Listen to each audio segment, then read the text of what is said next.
पहली बार गंगा घाट पे गए, मतलब वो एक्सपीरियंस में जानना चाहता था। सोचा तो मैंने कई बार उठाने का था, लेकिन हिम्मत आने में बहुत समय लग गया मुझे। क्या सरकार ने किसी तरीके की मदद की इसमें? हाँ बिल्कुल, मैं यहाँ पे मेंशन करना चाहूँगी IAS officer Akshay Tripathi sir का, जो उस समय म्यूनिसिपल कमिश्नर थे नगर निगम कानपुर के। आजकल का जो यूथ है रील्स में, शॉर्ट्स में, इस तरीके की चीज़ों में ज़्यादा इन्वॉल्व रहता है और ख़ासकर नेचर को लेकर बहुत ज़्यादा एक्टिव नहीं है। जो मेरी जर्नी रही है, मैंने ये रियलाइज़ किया है कि करना हर कोई चाहता है।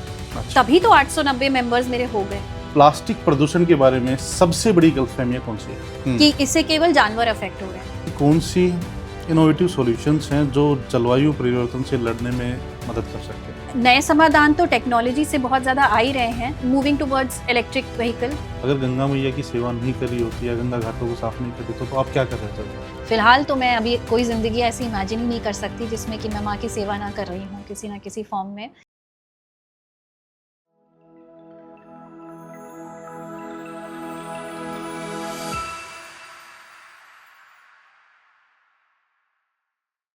नमस्कार दोस्तों, मैं हूं हिम्मत भारद्वाज और एक बार फिर से आप सभी का स्वागत है द हिम्मत भारद्वाज शो में। सबसे पहले बताइए कैसे हैं आप सब। तो आज के इस पॉडकास्ट की शुरुआत करेंगे गंगा मैया के नारे से, जय गंगा मैया की, क्योंकि जो आज की शख्सियत हैं वो गंगा माँ की सेवा कर रही है। गंगा जी के जो घाट हैं उनको साफ करने का काम कर रही हैं। उनके काफ़ी सारे रोल्स हैं। वो एक डॉक्टर हैं, उन्होंने बीडीएस किया है, एमडीएस किया है। वो एक इन्फ्लुएंसर है, आपने कई बार इंस्टाग्राम पे देखा होगा। एक डॉक्टर गंगा के घाटों पे जाके वहाँ की गंदगी, कचरा, कूड़ा ये साफ़ कर रही हैं और बहुत सारी ऐसी चीज़ें वो एक साथ कर रही हैं। वो फाउंडर हैं कानपुर ब्लॉगर की, जिनके साथ सरकार भी खड़ी हुई है, सरकार भी मिलकर उनके साथ काम कर रही है। तो इतना ज़बरदस्त काम, तो मुझे तो काफ़ी प्रेरणा मिली। इस पूरे पॉडकास्ट में मैंने बहुत कुछ जाना है। ये एक मास्टर क्लास है। प्लीज़ आप इस पॉडकास्ट को अंत तक देखिएगा, क्योंकि जो हमारे, देखिए आज के भागदौड़ भरी ज़िंदगी में हमारे पास समय ही नहीं है। आप देखिए कितने सारे रोल्स हैं इनके। ये इन्फ्लुएंसर भी हैं, ये मदर भी हैं, ये एक डॉक्टर भी हैं और साथ ही अपनी सोशल रिस्पॉन्सिबिलिटी को भी बखूबी निभा रही है। तो इनसे हमें बहुत कुछ सीखना चाहिए। तो मिलिए डॉक्टर संजीवनी शर्मा से। डॉक्टर संजीवनी शर्मा मैम, आपका स्वागत है द हिम्मत भारद्वाज शो में। कैसे हैं आप? मैं बहुत बढ़िया हूँ, थैंक यू मुझे बुलाने के लिए। आप इतनी दूर से आए, कानपुर से आए, सबसे पहले तो थैंक यू सो मच। और दूसरी बात, आपका बहुत बहुत धन्यवाद, क्योंकि आप बहुत ज़बरदस्त काम कर रहे हैं। आप बहुत सारे आपके रोल्स हैं, आप मदर भी हैं, आप एक डेंटिस्ट भी हैं, वहाँ भी आप सेवा कर रही हैं। आपने बीडीएस किया है, आपने एमडीएस किया है और सोशल मीडिया पे मैंने आपको देखा था, कई बार मैंने आपको इंस्टाग्राम पे देखा, बहुत सारी आपकी रील्स वायरल जाती हैं। बहुत अच्छा आप काम कर रहे हैं और आप गंगा के घाटों की जो जनरली बात नहीं होती, आप बेहद नेक काम भी कर रहे हैं। तो इतने सारे आपके रोल्स हैं, तो आपकी पूरी जर्नी हमें जाननी है कि दांतों को साफ़ करते करते आप गंगा के घाटों को साफ़ कैसे करने लगी। तो इसके दो पार्ट हम बनाते हैं। पहले आपकी जो जर्नी है वो कवर करते हैं कि आप कहाँ से हैं, आपने क्या क्या किया है, वो सारी चीज़ें जो अपनी ऑडियंस को बताइए और उसके बाद हम बात करते हैं गंगा के घाटों की। जी। मैं एक परिवार से हूँ जो कि प्रयागराज में ही बसा है। मेरे दादाजी was professor in university of Allahabad. He was a professor of English. उसके बाद मेरे फादर इलाहाबाद में रहे और सर्विस में थे, तो हम लोग अलग अलग सिटीज़ में जाते रहे। पीसीएस ऑफिसर थे, provincial civil services. He retired as an IAS officer. अरे वाह। तो हम काफ़ी शहरों में रहे उत्तर प्रदेश के, और मैंने 4-5 स्कूल बदले। फाइनली मेरी पढ़ाई सेंट मेरीज़ इलाहाबाद, उस समय इलाहाबाद ही होता था, तो सेंट मेरीज़ इलाहाबाद से कंप्लीट हुई। और क्योंकि हम प्रयागराज से हैं और महाकुंभ होने के बाद मुझे नहीं लगता आपके ऑडियंस को ये बताने की ज़रूरत पड़ेगी कि एक प्रयागराज निवासी की गंगा मैया से क्या जुड़ाव होता होगा। तो मैंने हमेशा हमारे परिवार में गंगा मैया को बहुत रेवरेंस दी हुई है और हम बहुत इम्पोर्टेंस देते हैं अपनी लाइफ में। और मुझे ऐसा लगा कि मैं, क्योंकि कानपुर में सेटल हो गई हूँ, मेरी शादी हो गई है और वो भी गंगा का घाट है, तो मुझे लगा कि मुझे गंगा जी के लिए कुछ करना चाहिए। मेरी सबसे खूबसूरत मेमोरी हिम्मत जी बचपन की ये थी कि मैं गर्मी की छुट्टियों में जब अपने नाना नानी के पास जाती थी, जो कि प्रयागराज में ही रहते थे उस समय, तो वो मुझे गंगा नहाने ले जाते थे। अच्छा। हाँ, और हम वापस आते थे जलेबी कचौड़ी खाते हुए। घाटों पे छोटी छोटी दुकानें होती थी, तो हमें जलेबी कचौड़ी खाते हुए हम वापस आते थे। मेरी सबसे फेवरेट मेमोरी है मेरे बचपन की। तो जब मेरा बेटा हुआ और मैं कानपुर में थी, तो मैंने सोचा कि ये मेमोरी मैं अपने बेटे को भी देना चाहती हूँ। तो मैं उसको लेके गई गंगा घाट कि आज मैं तुमको गंगा नहलाऊंगी and it's going to be fun. हमने तौलिया पैक करी, कपड़े पैक किए, कुछ सैंड टूल्स पैक किए कि थोड़ा इंटरेस्टिंग रहेगा। लेकिन जब मैं गंगा घाट गई तो मैंने रियलाइज़ किया कि ये घाट तो बहुत ही ज़्यादा गंदा है, पानी भी बहुत ज़्यादा गंदा है। मेरे अंदर का डॉक्टर और मेरे अंदर की माँ ये अलाउ ही नहीं कर पाई अपने बेटे को कि वो उस पानी में नहा सके। ओके। तब मैंने रियलाइज़ किया कि इस 30 साल के अंतराल में मेरे बचपन से लेके मेरे बेटे के बचपन तक हम बहुत दूर चले गए हैं, फिजिकली नहीं मेंटली बहुत दूर चले गए हैं अपने घाटों से या अपने नेचर से, कि हमें परवाह ही नहीं है कि हमारी नदियाँ किस हालत में हैं। अच्छा, वो जो आपने कहा था कि जो 30 साल का जो गैप आया है, पहले में और अब में कितना फ़र्क आ चुका है? बहुत फ़र्क है, मतलब मैं क्या बताऊँ, सैंड काली थी, पानी का रंग अजीब सा था। जो मेरी मेमोरी थी गंगा घाट की वो तो बिल्कुल एलिमिनेट सी हो गई थी। पानी बहुत हुआ करता था उस समय, अब तो गर्मी में सब सूख जाता है। और मुझे लगा कि मेरे बच्चे का ये हक है, एक साफ पानी, एक साफ नदी में नहाना, ये मेरे बच्चे का हक है। और हमारी जनरेशन अगली जनरेशन से ये हक छीनती चली जा रही है। तो मुझे लगा कि इसके बारे में मुझे कुछ करना चाहिए। I can not wait for somebody else to act या government to act. I will do whatever is in my power. जो मेरे पावर में होगा वो मैं करूंगी। तो मैं क्योंकि कंटेंट क्रिएटर थी, 2-3 साल से एक्टिव थी इंस्टाग्राम पे, और तो मैंने अपने फॉलोअर्स से किस चीज में एक्टिव थे? पहले क्या करते थे? पहले मैं पेरेंट कंटेंट शेयर करती थी कि आज मेरा बच्चा 1 महीने का हुआ, वो आज खा क्या रहा है, बच्चे के प्रोडक्ट्स क्या यूज़ होते हैं, जो बेसिकली एक पेरेंट ब्लॉगर शेयर करता है। तो मैं पहले वो शेयर किया करती थी। और क्योंकि हमारे स्कूल में, सेंट मेरीज इलाहाबाद में सन 2000 में ही प्लास्टिक बैन थी, जो कि बहुत बड़ी बात है। आज की डेट में बड़े बड़े स्कूल अपने स्कूल के अंदर प्लास्टिक बैन नहीं कर पाते, बट हमारी सिस्टर क्रिस्टीना इतनी गुर्दे वाली लेडी थी, अभी भी जिंदा है, भगवान उनकी उम्र लंबी रखे, कि अगर बैन है तो बैन है। कोई एक प्लास्टिक का पैकेट हमारे स्कूल में नहीं आ सकता था। और वो इसलिए हुआ था क्योंकि पेपर में एक न्यूज़ निकली थी कि गाय के पेट से 60 किलो प्लास्टिक निकला है सर्जरी करते समय। तो हम लोगों को बताया गया, जागरूक किया गया कि सिंगल यूज प्लास्टिक क्यों खराब है। ये अब भी आता, अब भी न्यूज़पेपर में बहुत आता है। आप सोचिए कि 2000 से लेके 2025 आ गया, लेकिन हमारी गौ माता की हालत अभी भी वैसी की वैसी है। गौ माता वो ठीक है, गौशाला में जाते हैं, चारा डालते हैं। मैं भी रूटीन में ये चीज़ें करता हूँ।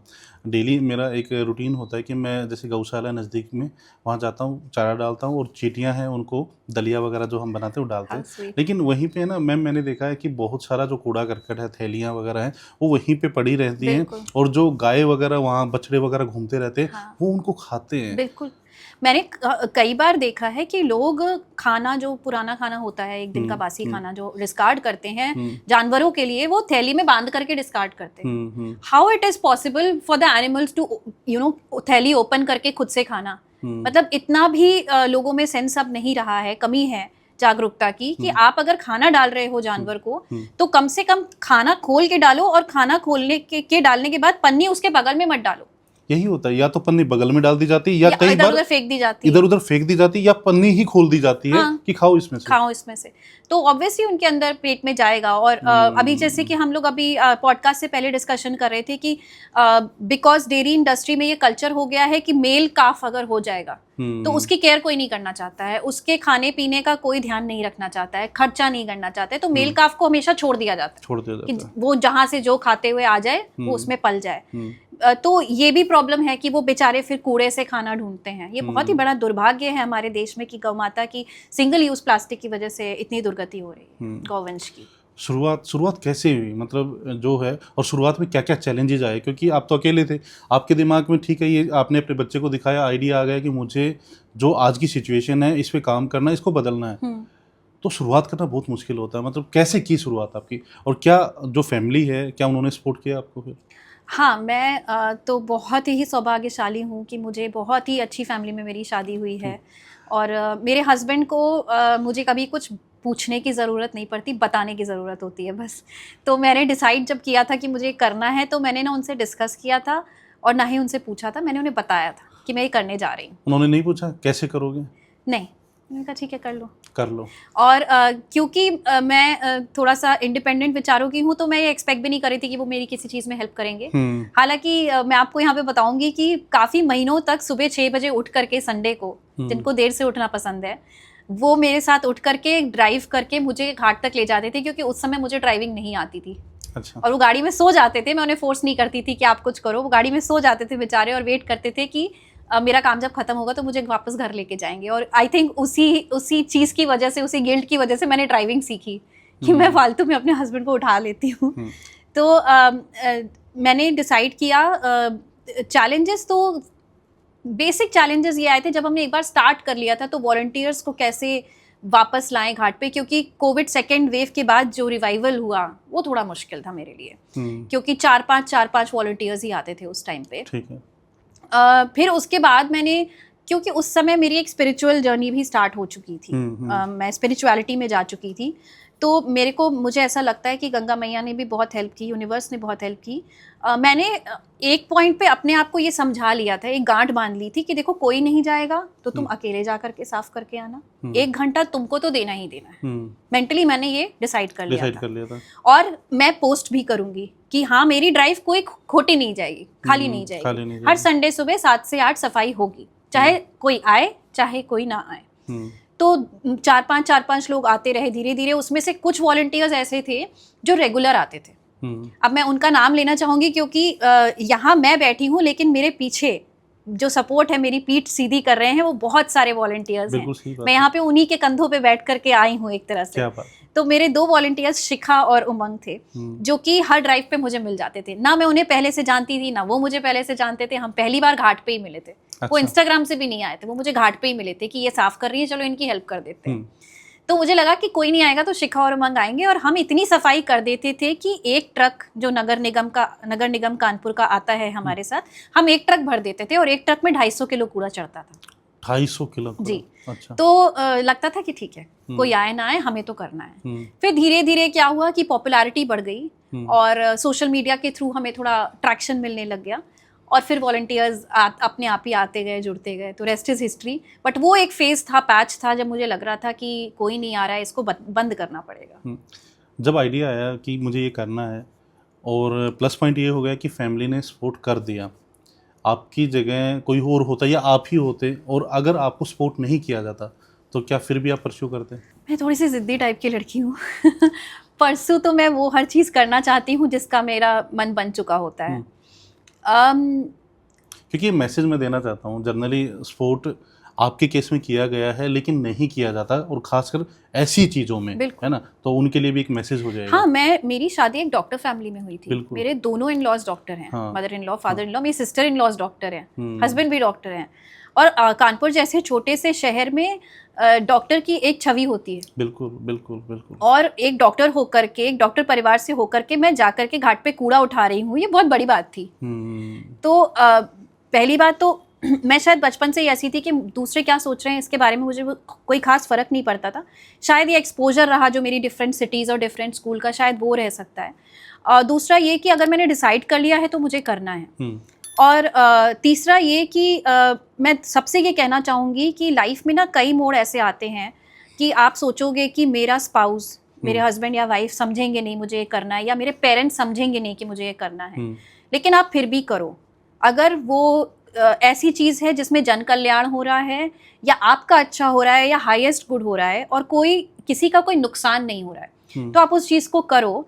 और एक समय ऐसा आएगा जब यूनिवर्स आपको खुद सपोर्ट करेगा और फिर आपके परिवार वाले आपसे कहेंगे हाँ तुम सही थे। तो पहली बार गंगा घाट पे गए, पहली बार वो चीज़ें देखी और जो पहली बार कूड़ा उठाया, मतलब वो एक्सपीरियंस में जानना चाहता था, कैसा एक्सपीरियंस था? हाँ, ये बहुत इम्पॉर्टेंट एक्सपीरियंस है, क्योंकि सोचा तो मैंने कई बार उठाने का था लेकिन हिम्मत आने में बहुत समय लग गया मुझे। मैं ऋषिकेश में थी, अपने बेटे के बर्थडे मनाने गई थी, 2021 की बात है, और मैं ऐसे ही घाट पे घूम रही थी और मैंने देखा कितना प्लास्टिक है यहाँ पे, और वो शिवपुरी जगह है जहाँ पे बहुत भीड़ नहीं रहती है घाटों पे। तो मैंने सोचा कि इतनी कम लोग हैं, हम लोग 4-5 लोग ही थे घाट पे, वहाँ पे पब्लिक भी नहीं थी। मैंने रियलाइज कि इतना सारा प्लास्टिक यहाँ कैसे आ गया है।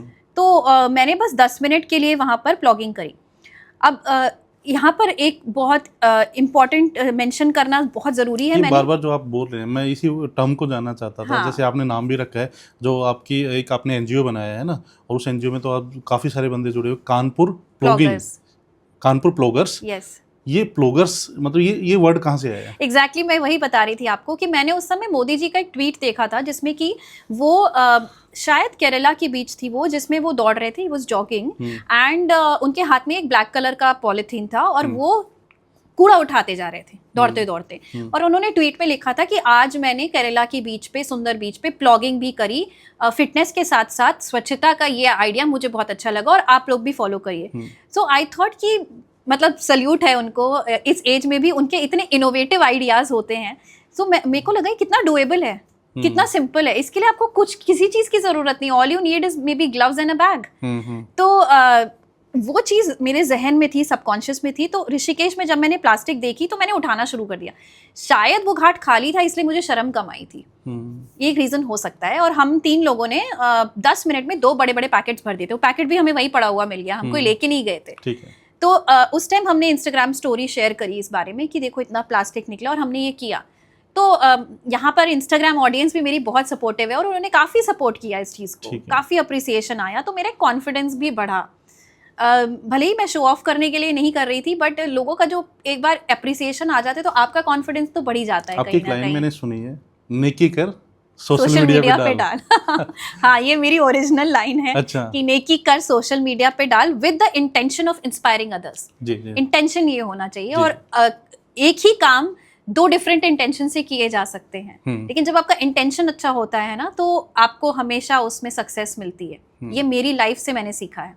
वहाँ पे कितने घाट हैं वहाँ पे लगभग? ऋषिकेश में, जैसे कानपुर में मेनली तो 10 से 12 घाट हैं।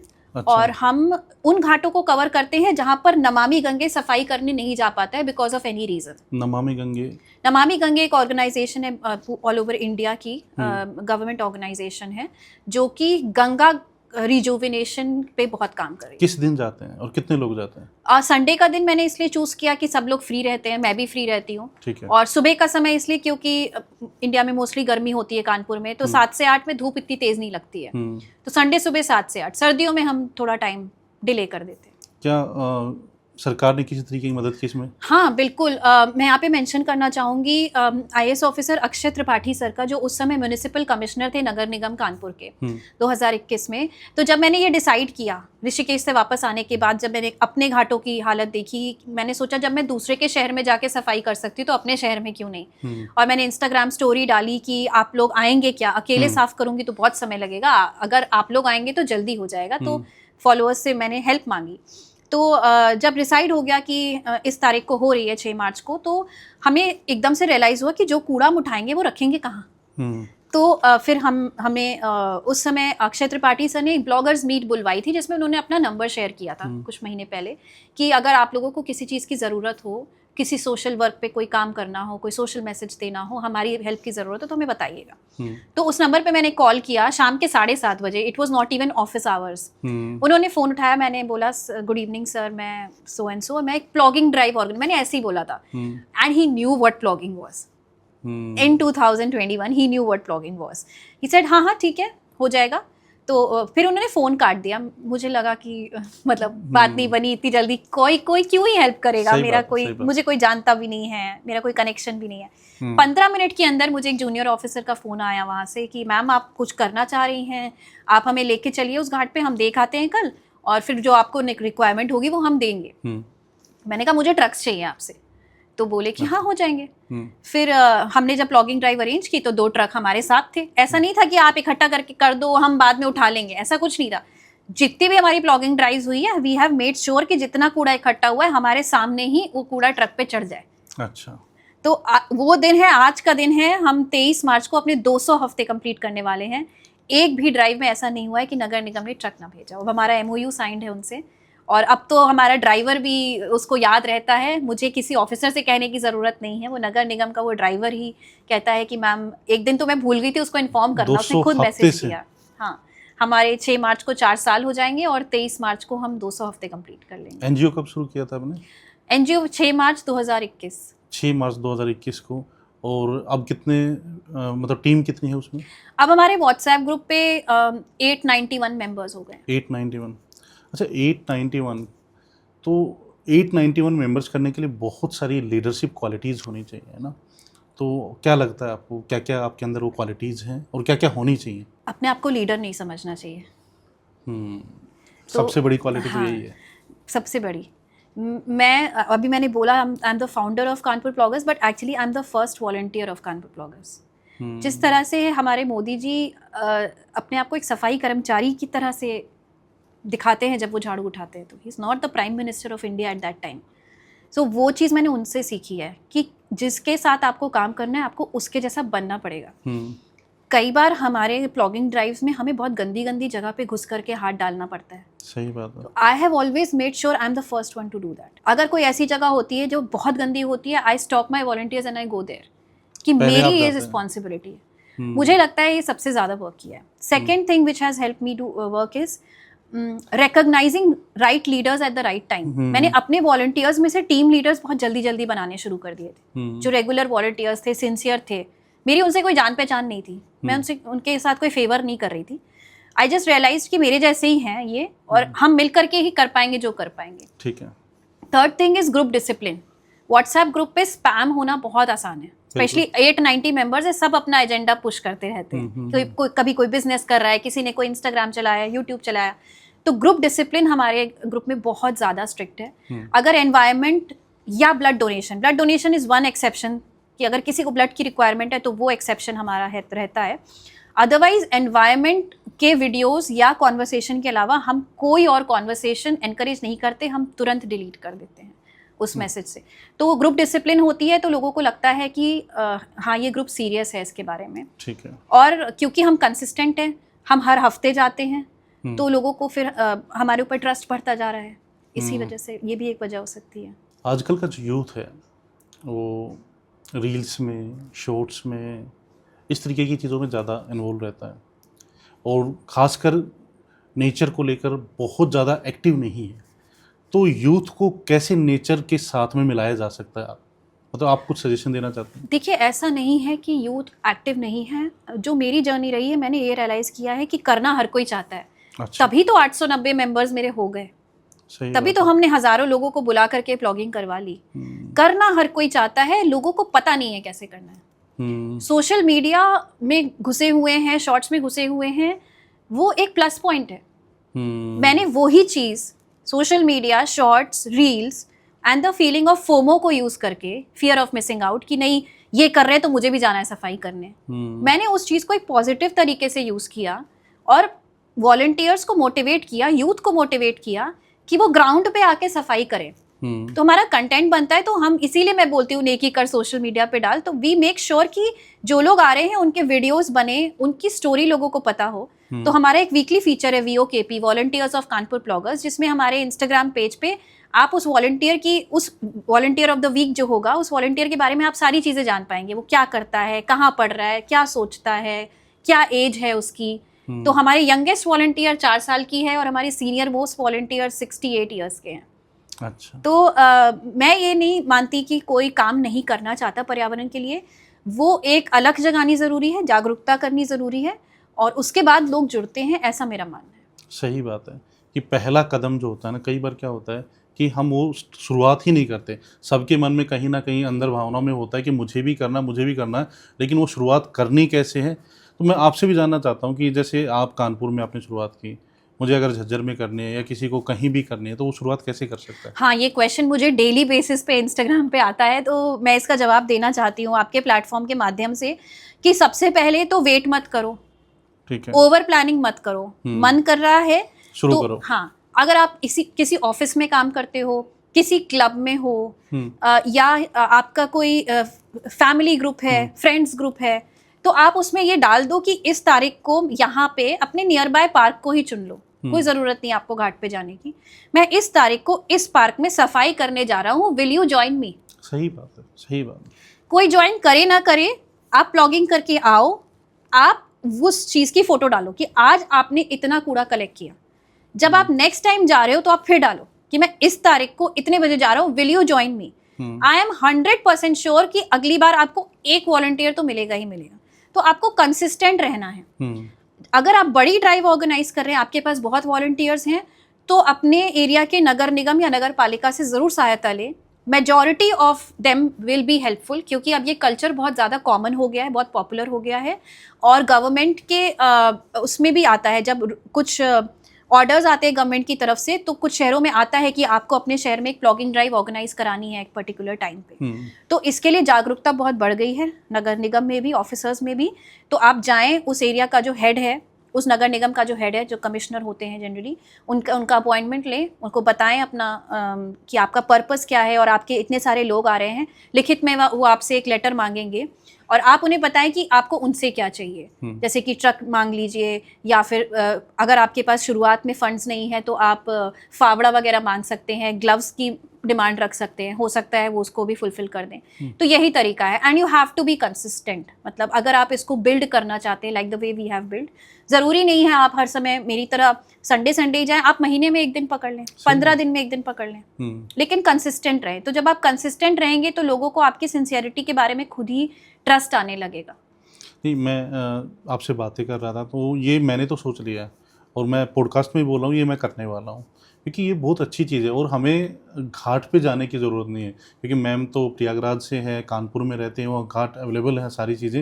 लेकिन हमारे पास में जो आसपास, चाहे वो पार्क है या बहुत सारी ऐसी चीज़ें जहाँ भी हमें गंदगी दिख रही है, कूड़ा करकट दिख रहा है, जहाँ पे, क्योंकि वहाँ पे जनरली हमारी गाय वगैरह, बछड़े वगैरह घूमते रहते हैं, तो उनके लिए वो बहुत नुकसानदायक है। तो प्लीज़ जहाँ भी लगे, और आपको लगे तो शुरुआत कीजिए, आप किसी का वेट मत कीजिए। और ये बहुत अच्छा काम है, ये छोटा काम नहीं, बहुत अच्छा काम है।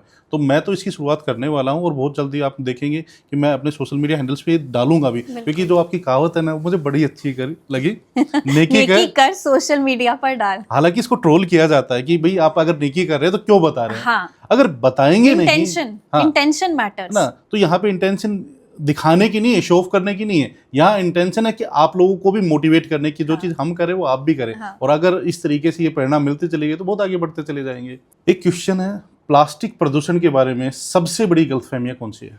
प्लास्टिक प्रदूषण के बारे में सबसे बड़ी गलतफहमी तो ये है पहली, कि इससे केवल जानवर अफेक्ट हो रहे हैं। हम देख रहे हैं कि गाय खा रही है या मछली के पेट में प्लास्टिक जा रहा है। अभी मैं आपसे कुछ रिसर्च के रिजल्ट्स साझा करूंगी। ठीक है। और ये रिसर्च बहुत ही एक प्लान्ड तरीके से करी जाती है, साइंटिस्ट द्वारा करी जाती है, कंट्रोल्ड कंडीशंस में करी जाती है। कोई न्यूज़ चैनल की रिपोर्ट नहीं बता रही हूँ मैं आपको, न्यूज़पेपर की रिपोर्ट नहीं, ये साइंटिफिक तरीके से करी हुई रिसर्च के रिजल्ट्स हैं कि प्लास्टिक जब छोटे छोटे टुकड़ों में टूटता है, प्लास्टिक पहली बात तो कभी भी नष्ट नहीं होता है, उसको नष्ट होने में पूरी तरह से 500 साल लगते हैं। कितने साल? 500 साल। तो इसका मतलब ये है कि 1960s में बेकलैंड ने जो पहला प्लास्टिक बनाया था वो अभी भी इस प्लैनेट पे है। अच्छा। एज अ चाइल्ड मैंने जो पहला डायपर पहना होगा वो अभी भी इस प्लैनेट पे है। प्यूबर्टी होने के बाद जो पहला मेंस्ट्रुअल पैड मैंने यूज़ किया होगा वो अभी भी इस प्लैनेट पे है। तो मेरे बच्चे के बच्चे के बच्चे के बच्चे हो जाएंगे, लेकिन वो प्लास्टिक अभी भी इस प्लैनेट पे रहेगा। तो सबसे बड़ी तो गलतफहमी लोगों की ये कि ये खत्म हो जाता है, गल जाता है। नहीं होता, नहीं, ये छोटे छोटे टुकड़ों में टूट जाता है और फिर ये माइक्रोप्लास्टिक कहलाता है। और यही माइक्रोप्लास्टिक, ये रिसर्च के रिजल्ट्स हैं कि ये हमारे ब्रेन में, ब्लड में, इंटेस्टाइन में, लंग्स में, यहाँ तक कि अजन्मे बच्चे के मल में भी पाया गया। अजन्मा बच्चा मतलब फीटस, जो माँ की कोख में पल रहा होता है, वो माँ के कोख से, प्लासेंटा से खाना लेता है और उसका भी एक्सक्रीटरी सिस्टम काम करता है, उसका भी मल बनता है। और उसके पहले मल में भी ये माइक्रोप्लास्टिक पाया गया है, उसको मिकोनियम बोला जाता है। दूसरा ये कि प्लासेंटा, जो बच्चे के अराउंड जो फ्लूइड होता है जिससे वो बच्चा अपना न्यूट्रिशन लेता है गर्भ में, उस प्लासेंटा में भी प्लास्टिक पाया गया है। तीसरा ये कि ह्यूमन ब्रेस्ट मिल्क में भी माइक्रोप्लास्टिक पाया गया है। अच्छा। जिसका मतलब ये है कि आज की डेट में जो भी बच्चे पैदा हो रहे हैं वो प्लास्टिक से पोल्यूटेड पैदा हो रहे हैं, और जो पहला आहार ले रहे हैं, जिसको सबसे प्योर, सबसे पौष्टिक आहार माना जाता है, माँ का दूध, वो भी पोल्यूटेड आहार ले रहे हैं। सॉल्यूशन क्या है? सॉल्यूशन यही है कि हमें सिंगल यूज प्लास्टिक को से दूर रहना पड़ेगा। केवल रिसाइकल सॉल्यूशन नहीं है, आपको रिफ्यूज करना पड़ेगा। सिंगल यूज प्लास्टिक के बिना जिंदगी पॉसिबल है, ये हम अपने इंस्टाग्राम के थ्रू बहुत लोगों को बताते हैं। सिंगल यूज प्लास्टिक को कॉन्शियसली यूज करिए। हर छोटी चीज के लिए आपको सिंगल यूज प्लास्टिक की जरूरत पड़ी, आप उसको इररिस्पॉन्सिबली डिस्कार्ड कर रहे हैं, ये हमें बंद करना पड़ेगा। ये केवल गाय के पेट में नहीं जा रहा है। और ये माइक्रोप्लास्टिक पॉजिटिवली कोरिलेटेड है इन्फ्लेमेशन से, और इन्फ्लेमेशन जड़ है बहुत बड़ी बड़ी बीमारियों की, डायबिटीज की, हाइपरटेंशन की। आजकल महिलाओं में इनफर्टिलिटी इतनी कॉमन हो गई है। In fact it is related to male infertility also. Sperm की क्वालिटी खराब करता है माइक्रोप्लास्टिक। फीमेल्स में रिप्रोडक्टिव सिस्टम में पॉलीसिस्टिक ओवेरियन सिंड्रोम के बारे में सुना होगा आपने, बहुत कॉमन है। हर 5 में से एक बच्ची को आज की डेट में PCOS है। It is related to that, क्योंकि माइक्रोप्लास्टिक में जो केमिकल्स होते हैं वो एंडोक्राइन डिसरप्टर्स की तरह काम करते हैं। मतलब उनकी छवि, उनकी शक्ल ऐसी होती है जो हमारे हार्मोन्स के मॉलिक्यूल्स की होती है। तो हमारी बॉडी हार्मोन में और माइक्रोप्लास्टिक में डिफरेंशिएट नहीं कर पाती है, और जब माइक्रोप्लास्टिक बॉडी में जाता है तो वो वैसे ही रिएक्ट करती है जैसे हार्मोन से मैसेज मिलता होगा तब करती होगी। बहुत टेक्निकल, बहुत सिंपल भाषा में समझा रही हूँ। तो इसके बाद कैंसर जैसी बीमारी तक हम आज कितना सुनते हैं कि किसी फला की कोई ख़राब आदत नहीं थी, ना वो सिगरेट शराब पीते थे और ना ही कोई ख़राब आदत थी, पता नहीं कैसे कैंसर हो गया। हम कितना सुन रहे हैं। तो ये क्यों हो रहा है? ये हमारी बॉडी में माइक्रोप्लास्टिक आ रहा है, ये इसलिए हो रहा है। तो सबसे बड़ी जो जिसे बोलते हैं मिसकंसेप्शन जो आपने मुझसे पूछा, it is that plastic is not an environmental problem, plastic is your personal problem, climate change is your personal problem, global warming is your personal problem. तो आपने कब से अपने जीवन में इसको इम्प्लीमेंट करना शुरू कर दिया था और कैसे इसको इम्प्लीमेंट किया? शुरुआत तो स्कूल से ही हुई थी, जैसा मैंने आपको बताया। वहाँ पे प्लास्टिक शुरुआत में मतलब वहाँ पे प्लास्टिक बैन था। हाँ, ठीक है। बट जागरूकता डेफिनेटली तब बढ़नी शुरू हुई जब 2017 के बाद मैं एक पेरेंट बनी। और अपने बच्चे को, जो भी पेरेंट बना होगा वो इस बात से रिलेट करेगा, जब आप अपने बच्चे को पहली बार गोद में लेते हो तो पहला जो इमोशन आता है वो होता है प्रोटेक्शन का। ठीक है, कि मैं इसको हर आफत से बचाऊंगी। तो जब मैंने पढ़ना शुरू किया, और एक्चुअली इस जनरेशन का या हमारी जनरेशन का for that matter, climate change और ग्लोबल वार्मिंग एक बहुत बड़ा संकट है, बहुत ही बड़ा संकट है। हम देख ही रहे हैं एयर पोल्यूशन से क्या हेल्थ प्रॉब्लम्स हो रही हैं। बिल्कुल सही। हम इस समय गुड़गांव में बैठे हैं और दिल्ली की AQI साइंटिस्ट ने कह दिया कि यहाँ के बच्चे 11 टाइम्स मोर प्रोन हैं लंग डिजीजेस के लिए और लंग कैंसर के लिए। हम कितना, छोटे छोटे बच्चे उतना धुआं अंदर ले रहे हैं जो कितने सिगरेट्स के बराबर है।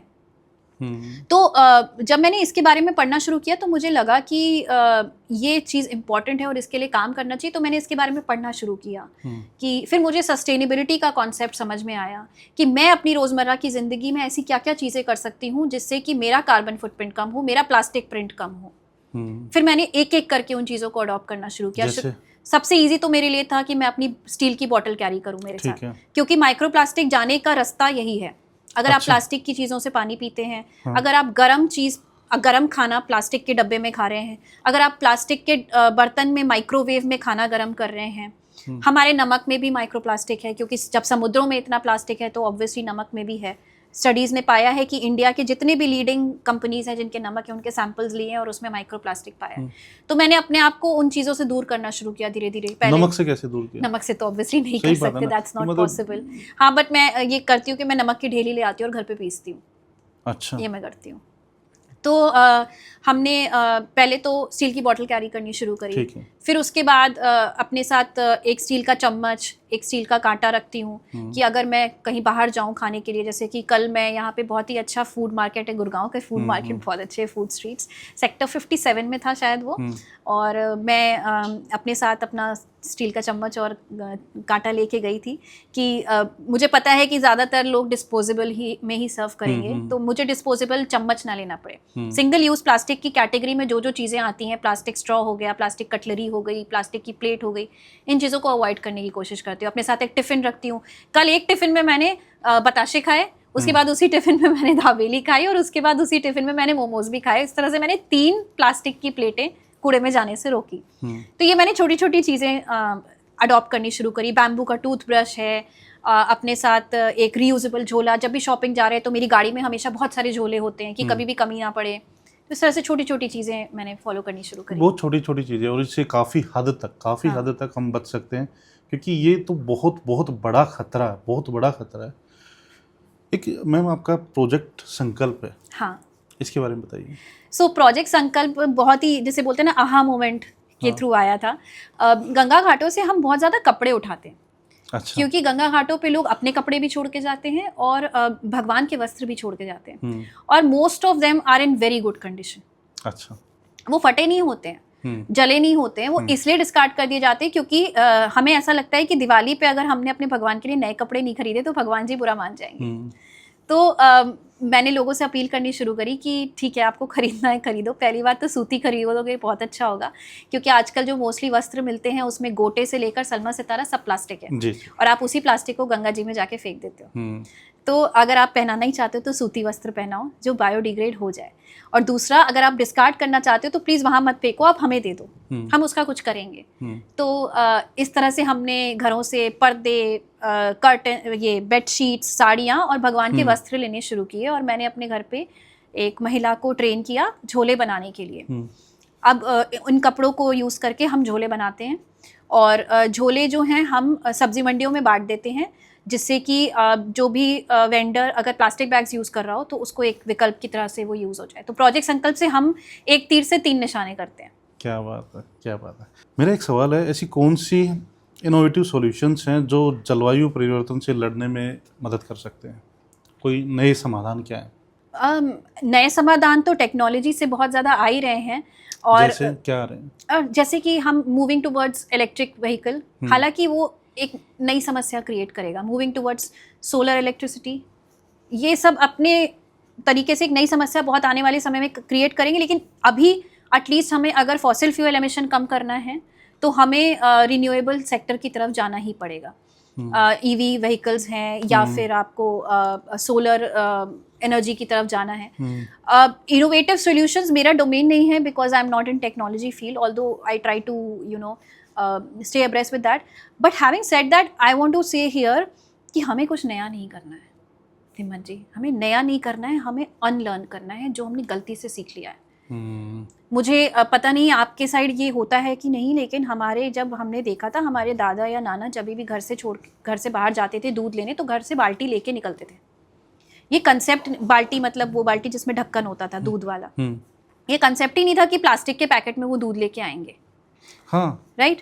और ये अब भी गाँव में जनरली अब भी होता है मैम, कि है ना, जैसे गाँव से घर से कोई बर्तन लेके जाता है स्टील का होता है, उसको हम, जैसे मैं तो हरियाणा में रहता हूँ, गांव से बिलोंग करता हूँ, तो हम उसको बोलते हैं डोली। हाँ, है ना। हाँ। तो वो लेके जाते हैं, उसमें दूध लेके आते हैं। एग्जैक्टली। तो हमारे घर में टूथब्रश भी टूटता था तो उसका हेड तोड़ करके हम नाड़ा डालने के लिए रीयूज करते थे। हाँ। मैं जब स्कूलों में जाती हूँ तो मेरी स्लाइड में एक लक्स कोजी अंडरवेयर की फोटो होती है और मैं बच्चों से पूछती हूँ पापा जी का कच्चा जब फट जाता है तो तुम इसका क्या करते हो? हाँ। घर पे क्या होता है? तो कहते हैं पोछा बनता है।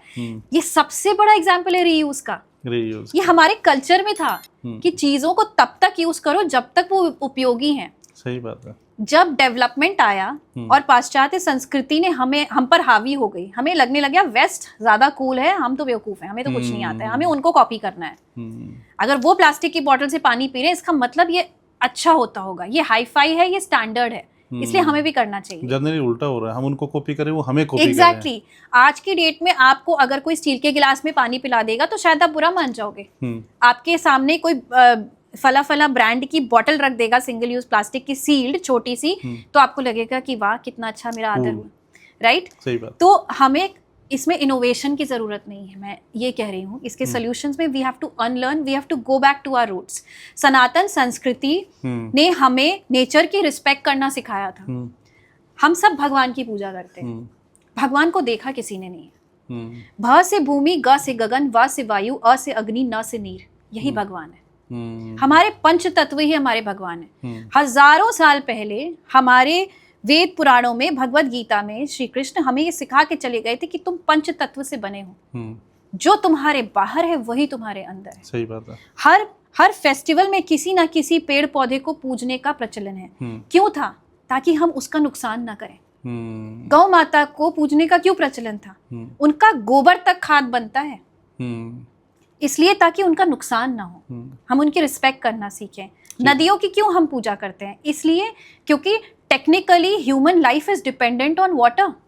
ये हमारे पूर्वज बहुत पहले समझ गए थे, तो उन्होंने उसको धर्म से जोड़ दिया था कि अगर तुम उसकी पूजा करोगे तो तुम उसका नुकसान नहीं करोगे। बिल्कुल सही बात। अनफॉर्चुनेटली आज सच्चाई कुछ और है, लेकिन इसीलिए मैं कह रही हूँ कि इसमें इनोवेशन की जरूरत नहीं है। We need to go back to our roots. और जब हम वो समझ जाएंगे कि हम और हमारे बाहर का पर्यावरण दोनों जुड़े हुए हैं बहुत क्लोजली आपस में, तो हम नेचर के रिस्पेक्ट करना अपने आप ही सीख जाएंगे। हमें किसी किसी तीसरे के आके बताने की ज़रूरत नहीं पड़ेगी कि तुम्हें जीव हत्या क्यों नहीं करनी चाहिए, या फिर तुम्हें गंगा जी में प्लास्टिक क्यों नहीं फेंकना चाहिए, या गौ माता को प्लास्टिक उनके बगल में क्यों नहीं डालना चाहिए। हम जैसे आप करें नेचर को लेकर भी करें, मैं भी है ना 2 कंसेप्ट पे काम कर रहा हूँ।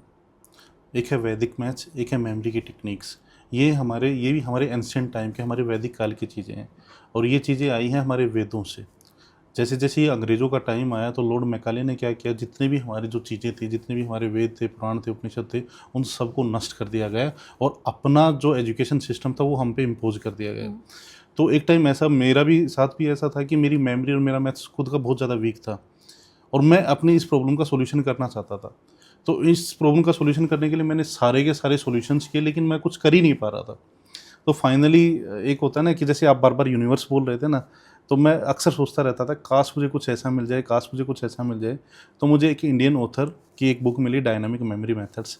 तो उसमें कुछ सीक्रेट्स लिखे हुए थे जिससे मेमोरी इन्हेंस हो सकती है। तो जब मैं बाद में उसकी डेप्थ में गया तो पता चला कि ये तो हमारे वैदिक काल की चीज़ें। तो जो हमारा वैदिक काल है, जो हमारे वेद हैं, पुराण है, उपनिषद है, मतलब हमारे पास में इतनी धरोहर है। आपने देखा होगा स्टीव जॉब्स यहाँ आता है, राइट, मार्क जगरबर्ग यहाँ आता है, ये सारे के सारे जितने भी वेस्टर्न लोग हैं, ये हमें देखकर चीज़ें सीख रहे हैं। वैदिक मैथ्स यहाँ के स्कूलों में इम्प्लीमेंट नहीं है, बल्कि यूएसए में पढ़ाया जा रहा है। राइट, उनके स्कूलों में पढ़ाया, जबकि है कहाँ का हम। तो हम क्यों उनकी कॉपी करने में लगे, हम क्यों उनके कल्चर को अपनाने में लगे, जबकि वो चीज़ें हमारी अपना रहे हैं। तो प्लीज़ आई थिंक हमें इस इन्फीरियोरिटी कॉम्प्लेक्स से बाहर निकलना होगा कि हम किसी से कम हैं। हाँ, बिल्कुल सही बात है। स्वामी विवेकानंद जी जब गए थे ना शिकागो में, तो वो ऐसे नहीं गए थे, वो अपने नॉलेज के बेस पे गए थे ना। और जब उन्होंने जो बोला था और जो उन्होंने भाषण दिया था, तो मतलब जो तालियां बजी थी, मतलब आज भी उसकी याद बात है, होती है, उसकी बात होती है। ठीक है। और तो मैं अभी एक इवेंट पे गई थी, विवेकानंद जयंती के दिन सम्मानित किया गया था मुझे। तो उसमें बताया गया कि पहले 5 वर्ड में ही तालियां बजने लग गई थी, और पहले 5 वर्ड थे, मुझे एग्जैक्टली तो नहीं याद है, मे बी आप एक स्लाइड लगा दीजिएगा यहाँ पे, कि to my brothers and sisters from America. तो वो एक संस्कृति लेके गए थे वासुदेव कुटुंबकम की। तो जब उन्होंने यही बात बोली, इतनी सी बात में ही तालियां बजनी शुरू हो गई थी, क्योंकि वो एक संस्कृति लेकर के गए थे यहाँ से, जिसका वो रिप्रेजेंटेशन करना चाह रहे थे। एक बार फिर से कानपुर ब्लॉगर्स पे आते हैं। कोई चैलेंज आया आपके सामने? या चैलेंजेस आए। देखिए क्या होता है कि कई बार एनजीओ बनाने के तरीके, रीजंस लोगों के दिमाग में अलग अलग रहते हैं। आजकल है ना, मैं बताता हूँ कि एनजीओ बहुत सारे हैं, और बहुत सारे एनजीओ ऐसे भी हैं जो मिसगाइड भी कर रहे हैं। राइट, उनका पर्पज अलग है। तो मेरे साथ भी कुछ लोग ऐसे जुड़े पहले साल में, दूसरे साल में, जिनके इंटेंशंस डिफरेंट थे मुझसे। वो इस एनजीओ से जुड़ने के बाद कुछ और इससे अचीव करना चाह रहे थे। वो अपनी जगह गलत नहीं थे, लेकिन मेरी थॉट प्रोसेस उस तरह की नहीं थी। सही बात है। मेरी इंटेंशन कुछ और थी, और मैंने यही सोचा था कि ये सेवा की तरह से है, इसका फॉर्मेट सेवा की तरह से ही चलेगा। तो एक डिफरेंस इन ओपिनियंस आए, और बीइंग अ डॉक्टर मैं दुनियादारी में इतनी वो नहीं थी, रमी हुई नहीं थी, मुझे चीज़ों का आइडिया नहीं था, मैं लोगों पे बहुत आसानी से ट्रस्ट कर लेती थी। तो उस ट्रस्ट का फ़ायदा उठा करके कुछ डॉक्यूमेंट का हेर फेर हुआ, जिसकी वजह से बाद में मुझे बहुत दिक्कत हुई। फिर बाद में मुझे ये भी पता लगा कि कुछ फंड्स की हेरा फेरी भी हुई है। तो उस फेज़ में मैं वहाँ तक पहुँच गई थी, और मैं यहाँ पे ये इंसिडेंट ज़रूर आपको बताना चाहूँगी कि मैं उस पॉइंट पे पहुँच गई थी कि मैंने कागज़ बनवा लिए थे कि कानपुर ब्लॉगर्स को हम डिसॉल्व कर रहे हैं। ओके। हाँ, और मैंने ये डिसाइड कर लिया था कि सफाई करनी है वो मैं कानपुर ब्लॉगर्स के बिना भी कर सकती हूँ। जिस भी वॉलंटियर को आना होगा वो कानपुर ब्लॉगर्स के बिना भी आ जाएगा। मुझे इस एनजीओ की ज़रूरत नहीं, क्योंकि मैं ये नहीं चाहती थी कि मेरे रहते हुए उस एनजीओ में ये काम हो, और ये चीज़ को यूज़ करके कोई अपने पर्सनल बेनिफिट के लिए यूज़ कर ले। तो मैंने सोचा इसको ध्वस्त कर देते, ख़त्म ही कर देते हैं, ना मेरी ना इनकी। सही बात है। और मुझे जो करना है वो तो मैं ऐसे ही कर लूँगी। मैंने कागज़ बनवा लिए, साइन हो गए। एक मेंबर का साइन बचा था, मेरे हस्बैंड ही थे, क्योंकि वो क्लिनिक पे बिजी थे। तो वो ऑफिस में वो काम 4 बज गए शाम के, और वो काम रुक गया। 2 दिसंबर की बात है, मुझे अच्छे से याद है। मैं घर आई, ऑब्वियसली मैं बहुत दुखी थी, क्योंकि मतलब it was a labour of love जो हमने 2 साल से बिल्ड किया था। ये ख़त्म हो रहा है, और मैंने प्रे किया, मेडिटेट किया कि भगवान आज रात इसका सोल्यूशन दे देना। मुझे अभी भी नहीं श्योर लग रही हूँ मैं कि मैं करना चाहती हूँ कि नहीं। आप बिलीव नहीं करोगे, मैं पहली बार ये ऑन कैमरा बोल रही हूँ ये इंसिडेंट कि मुझे रात के 1:30 बजे सपना आया कि पेपर चेक करो, उसमें एक सिग्नेचर जाली है। सपना आया मुझे।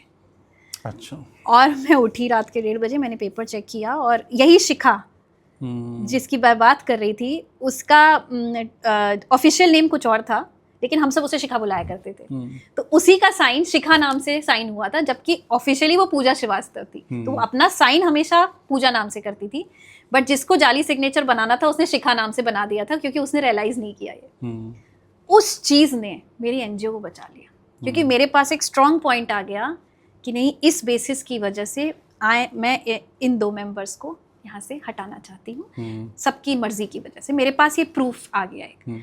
मैं उठी और मैंने 3 बजे रात में डिसाइड कर लिया कि अब ये लड़ाई मुझे लड़नी है। और उसी फोल्डर में एक छोटी सी भगवत गीता भी पड़ी थी जिसमें पेपर्स थे, क्योंकि मैं जिन लॉयर के पास गई थी तो बोल रहे थे तुम बहुत परेशान हो, ये लो ये रखो। तो मैं वो रखी हुई थी, तो वो मुझे दिखी और फिर मैंने कहा ये तो अब धर्म की लड़ाई, अब तो लड़नी पड़ेगी चाहे जितना नुकसान हो जाए। मैं बहुत डर रही थी, क्योंकि कुछ पावरफुल पॉलिटिकली इन्फ्लुएंस लोग थे कि क्या करेंगे, मेरी फैमिली को ना डिस्टर्ब करें, मतलब बहुत सारी चीज़ें थी, मेरे हस्बैंड की क्लिनिक है ना। बट मैंने कहा अब तो लड़ेंगे, देखा जाएगा जो होगा।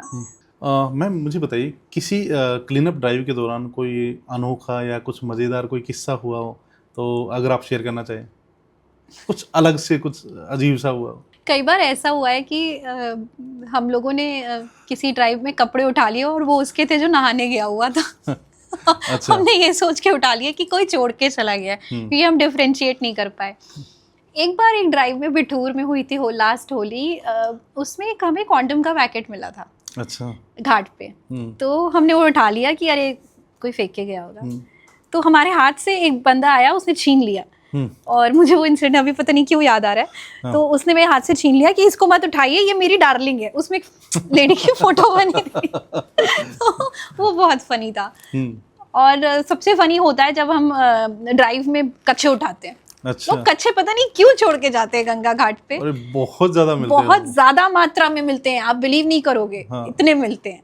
तो ये बहुत फनी इंसिडेंसेस होते हैं। एक मैंने है ना आपका पॉडकास्ट देखा था, उसमें शायद एक वो घटना भी थी, वो थोड़ी सी मतलब फनी ही थी कि किसी लड़के ने कहा कि अगर आप लड़का होता है ना लड़की होती, वो क्या घटना थी? श्राद्ध का आखिरी दिन था। ठीक है। तो श्राद्ध के आखिरी दिन बहुत रेलेवेंट होता है कि भूले बिसरों की श्राद्ध करी जाती है गंगा घाट पे।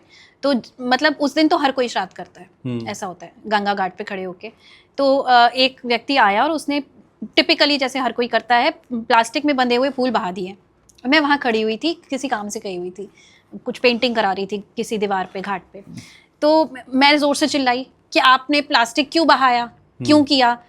तो उसने खींचने के बजाय मुझसे बहस करने आ गया। वो चाहता तो वो खींच लेता, अपनी गलती रियलाइज करके प्लास्टिक खींच देता वापस, लेकिन उसने उस साइड जाने दिया कि हम जा नहीं पाए, उधर गहरा था पानी।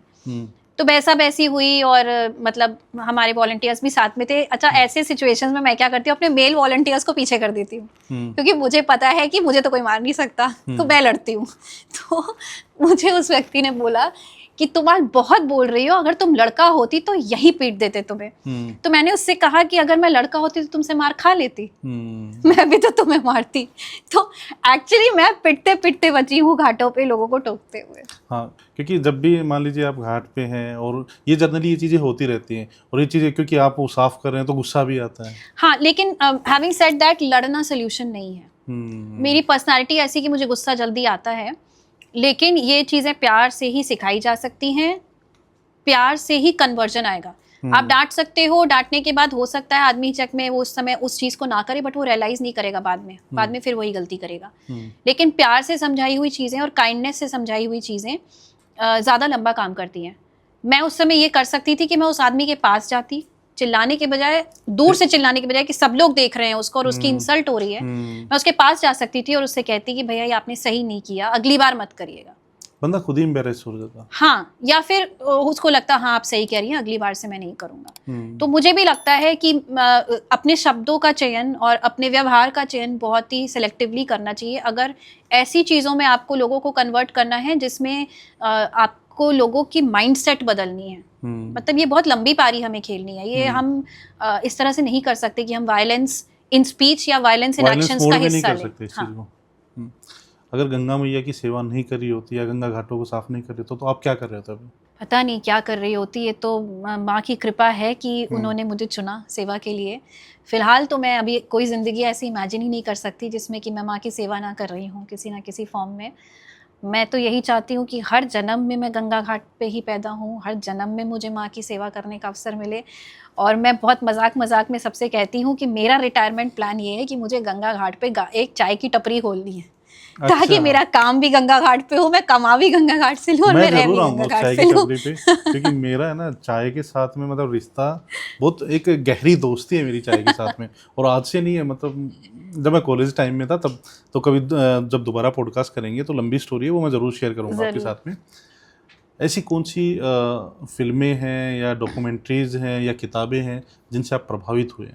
किताब सबसे पहले तो भगवद गीता। लोग सोचते हैं कि वो धार्मिक पुस्तक है, लेकिन वो है लाइफ मैनुअल। अगर आपने सही वर्जन ढूंढ लिया है, भगवद गीता के साथ लोगों को डिफिकल्टी इसलिए होती है क्योंकि हम टेक्स्ट में फंसे रह जाते हैं कि इस श्लोक का भावार्थ क्या है। लेकिन बहुत सारे अच्छे स्वामी जी हैं और ऑथर्स हैं जिन्होंने बहुत अच्छे अच्छे वर्जन्स लिखे हैं अपने रूप में उस गीता को, भगवद गीता को इंटरप्रेट करके लिखा है। तो एक भगवद गीता स्वामी चिन्मयानंद की बुक थी और वो मैंने कोलकाता के कॉलेज स्ट्रीट में जहाँ मेरी बहन रहती है 100 रुपये में खरीदी थी सेकेंड हैंड। और वो भी मैंने बहुत ही ऐसे खरीद ली थी कि चलो देखते हैं। और वो भगवद गीता ने मेरी लाइफ बदल दी। मतलब वो बहुत ही पुरानी येलो पेजेस की बुक है, मतलब बहुत ही ख़राब अवस्था में थी जब मैंने वो खरीदी थी। उसको पढ़ते पढ़ते मेरे लाइफ का जो सोचने का तरीका है, चीज़ों को अप्रोच करने का तरीका है, लोगों को अप्रोच करने का तरीका है, प्रॉब्लम्स को अप्रोच करने का तरीका है, वो बदला। तो अगर फिल्मों की बात ना करूं तो सबसे बड़ा इन्फ्लुएंस जो मेरे ऊपर है और जो मैं बहुत एंडोर्स करती हूँ वो भगवद गीता है। Climate change, hyper consumerism, global warming, इन सब के सोल्यूशन आपको भगवद गीता में मिलेंगे। भगवद गीता बात करती है अपरिग्रह की। जितनी जरूरत है उतना कंज्यूम करो। तुम्हें 5 कपड़ों की जरूरत है, तुम 10 मत खरीदो। सही बात है। बहुत सारे ऐसे कॉन्सेप्ट्स आपको भगवद गीता में मिलेंगे। अगर आप उसको अपनी लाइफ में फॉलो कर लें तो हम ये जो नेचर पोल्यूशन की प्रॉब्लम हो रही है या क्लाइमेट चेंज की प्रॉब्लम हो रही है, इसका सोल्यूशन अपने आप ही निकल आएगा। आजकल एक कंसेप्ट बहुत काम कर रहा है, क्योंकि मैंने भी 3-4 बार आपके मुंह से सुना यूनिवर्स के बारे में। तो आजकल मैनिफेस्टेशन, लॉ ऑफ अट्रैक्शन बहुत काम 5000 साल पहले भगवान श्री कृष्ण ने कुरुक्षेत्र के पावन धरती पे मैनिफेस्टेशन बता रखा था। अच्छा। तो भगवद गीता में लिखा हुआ है। आइंस्टाइन की थ्योरी ऑफ रिलेटिविटी बाद में आई है, भगवद गीता में मास और एनर्जी का कॉन्सेप्ट पहले एक्सप्लेन्ड है। क्या बता रखा है भगवान श्री कृष्ण? भगवान श्री कृष्ण ने यही बताया कि हम सब we are masses of energy, हम एनर्जी हैं। ठीक है, इसीलिए हमारे खाने को भी 3 कैटेगरी में डिवाइड किया है। कुछ बुरा नहीं है, तामसिक खाओगे तामसिक सोचोगे, राजसिक खाओगे राजसिक सोचोगे। भगवान को पाना है तो सात्विक खाओ, वैसा सोच पाओगे। हमारी बॉडी क्या है, एक रेडियो की तरह है। हमारे पास ट्रांसमिटर्स हैं, ठीक है। और इस ईथर में जो कि 5वां तत्व होता है, जिसको आकाश बोला जाता है, इस ईथर में सारे थॉट्स ट्रैवल कर रहे हैं। हमारे मन में कौन सा थॉट आएगा वो इस पे डिपेंड करता है कि हमारा रेडियो किस कंडीशन में है। अगर हम अपने अंदर द्वेष, एंगर, जेलसी, ग्रीड, लस्ट रखेंगे तो हमारे मन में यही थॉट आएगा, अगले को बेवकूफ कैसे बनाऊं। सही बात है। अगर हम अपने साथ सात्विक सोच रखेंगे, सात्विक खाना खाएंगे, नॉन वायलेंट तरीके से खाना जो हमारी प्लेट पे आए वो खाएंगे, तो हम ये सोचेंगे मैं अगले का उद्धार कैसे करूं, मैं अगले की हेल्प कैसे कर दूं, मैं ऐसा क्या कर दूं कि उसकी लाइफ सही हो जाए। तो ये सब चीज़ें भगवद गीता में बहुत ब्यूटीफुली सिखाई गई है। कहावत भी है ना मैम, जैसा खाए अन्न वैसा होए मन। आपने कभी यूज किया मैनिफेस्टेशन को? बहुत ज़्यादा। कुछ रिजल्ट मिला आपको? बहुत बार। कुछ एग्जांपल दे सकते हैं? नहीं, वो बहुत पर्सनल है मेरे लिए। अच्छा, कोई एक दो एग्जांपल। जैसे कि अनुज रामात्री जी को जानते होंगे आप, जो कि एनवायरनमेंट पे वीडियो बनाते हैं, ठीक है। बहुत ही पॉपुलर यूट्यूबर हैं। हाँ। तो जब मैंने कानपुर ब्लॉगर स्टार्ट किया था, अच्छा उनके वीडियोस की ये खास बात है कि वो बहुत जेन्युइन स्टोरीज उठाते हैं, ठीक है। गोल्ड स्टैंडर्ड है। एक अनुज रामात्री जी और एक द बेटर इंडिया जो पेज है, मुझे बहुत पसंद है दोनों, क्योंकि वो बहुत जेन्युइन स्टोरीज उठाते हैं। तो जब मैंने कानपुर ब्लॉगर स्टार्ट किया था तो मैंने अपनी डायरी में लिखा था कि Anuj Ramatri has made a video on Kanpur bloggers, और बस डाल के छोड़ दिया था। ये भी एक बार मैंने डाला था कि the better India has featured Kanpur bloggers, मेरे लिए, क्योंकि वो एक रिपोर्ट कार्ड की तरह था कि अगर मैं काम इतना अच्छा कर ले जाऊं कि मेरा काम अनुज रामात्री या बेटर इंडिया इग्नोर ना करे, तो मतलब मैं सही डायरेक्शन में जा रही हूँ, क्योंकि वो जिस तरह के लोगों को कवर करते मुझे वैसे ही बनना है। तो मैंने ये दोनों चीज़ें लिखी थी और ये दोनों चीज़ें मैनिफेस्ट हो गई। ऑब्वियसली इसमें बहुत हार्डवर्क भी लगता है, आप मैनिफेस्ट करके छोड़ नहीं सकते हो, सही बात है। आपका इंटेंशन वैसा होना चाहिए।